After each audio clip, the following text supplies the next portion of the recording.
মঈনুদ্দিন ফখরুদ্দিনের সরকার বলেছিলেন আপনাকে পুনরায় রাষ্ট্র ক্ষমতায় বসিয়ে দেওয়া হবে, কিন্তু বাংলাদেশের মানচিত্রের সাথে বাংলাদেশের লাল সবুজের পতাকার সাথে আপনাদের বেইমানি করতে হবে।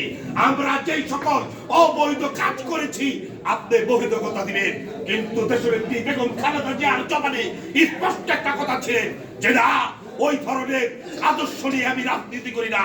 আমি এমন একজন ব্যক্তির সহধর্মিণী যার ইন্তেকালের আগে ওই চট্টগ্রামের সার্কিট হাউসে গভীর রজনীতে ইন্তেকালের আগে তার জবানে বলেছিলেন, প্রথম বাংলাদেশ আমার, শেষ বাংলাদেশ, জীবন বাংলাদেশ আমার, মরণ বাংলাদেশ।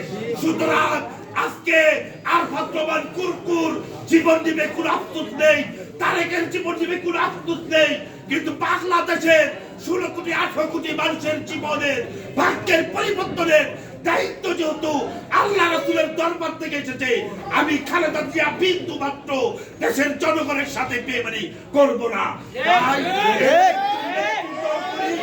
এমন একজন ব্যক্তি আদর্শের সৈনিক এখানে বসা আছে। জাকির খান বলেছে এই হাটখোলাবাসী, কাশীপুরবাসীর যেই ধরনের যেই কোনো বিপদে আপদে, সামাজিক কাজে এবং অসামাজিক কাজের সাথে যারা লিপ্ত থাকবে, মাদক, সন্ত্রাস, চাঁদাবাজ, তাদের বিরুদ্ধে জাকির খানের পক্ষ থেকে যুদ্ধ ঘোষণা করে দিলেন। জাকির খানের নেতৃত্ব ঐক্যবদ্ধ থাকবেন।